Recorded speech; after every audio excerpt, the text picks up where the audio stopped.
scan this. Sovi is here. Let's level up.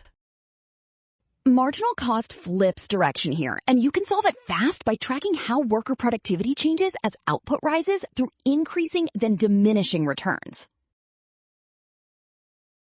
Marginal cost and marginal product move in opposite directions because if each extra worker adds more output, producing one more unit needs less labor, so cost per extra unit falls.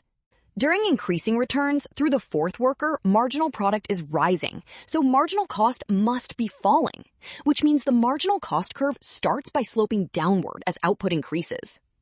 When diminishing returns begin with the fifth worker, marginal product falls, so marginal cost rises, and that makes the curve turn upward, giving option B. Well done! Option B. Scan now. Trap, signs, and rushing. Rule: trust the given productivity change, then check the cost direction step by step.